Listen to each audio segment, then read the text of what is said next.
আসসালামু আলাইকুম। কিভাবে হঠাৎ করেই যুদ্ধবিরতির ঘোষণাটি আসলো তা নিয়ে রহস্য রয়ে গেল।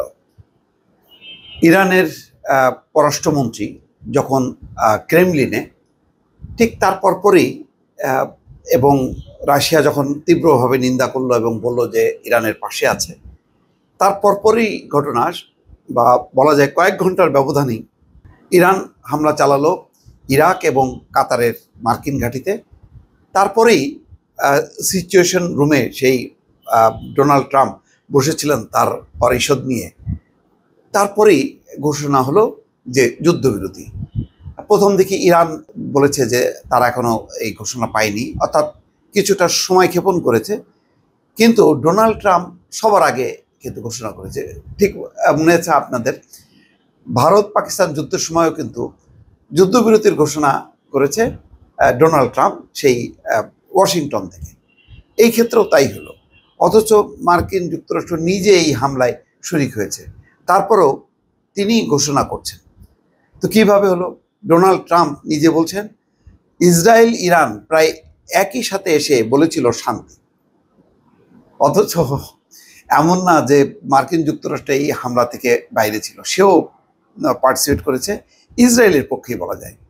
তো তারপরেও এমনভাবে ডোনাল্ড ট্রাম্প উপস্থাপন করলো যে সে যেন একটা মধ্যস্থতাকারীর ভূমিকা, এই ভূমিকাটা ইরানের নেবার কথা ছিল।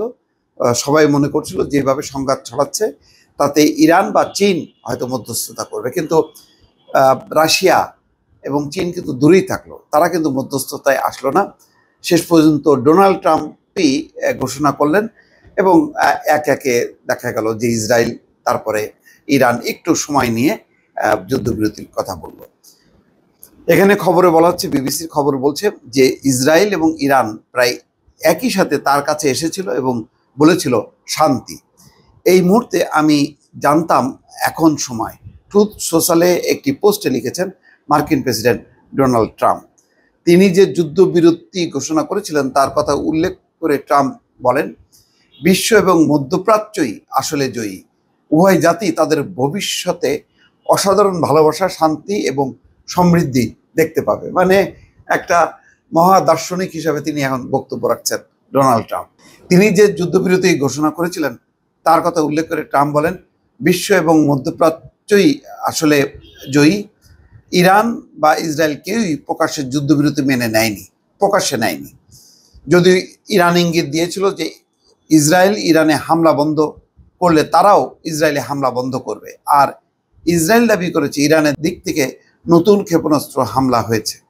যাই হোক, বেশ নাটকীয়তা। এই নাটকীয়তা নিশ্চয়ই আরও খবরাখবর বেরোবে।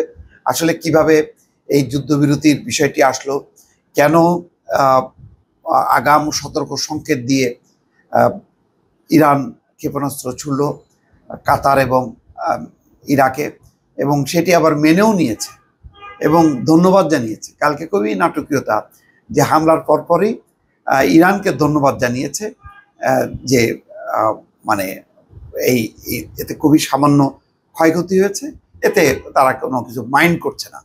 অর্থাৎ মনে হচ্ছে যে ইরান বলেছে যে আমাদের একটা প্রেস্টিজের ব্যাপার, আমরা ক্ষেপণাস্ত্র ছুটছি, আপনারা এই ক্ষেপণাস্ত্রটা মোকাবেলা করেন।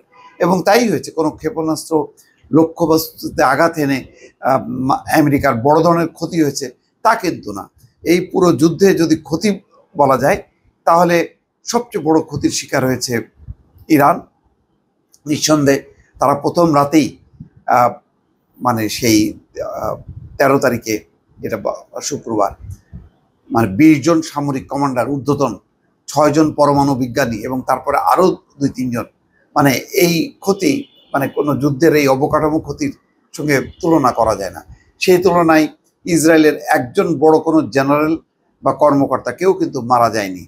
কিছু অবকাঠামো তাদের ক্ষতি হয়েছে, কিছু লক্ষ্যবস্তু আঘাত এনেছে, এইটুকুই। কিন্তু এই ক্ষতির দায়টা কিন্তু পড়ল শেষ পর্যন্ত ইরানের উপরই। দর্শক ভালো থাকবেন, আল্লাহ হাফেজ।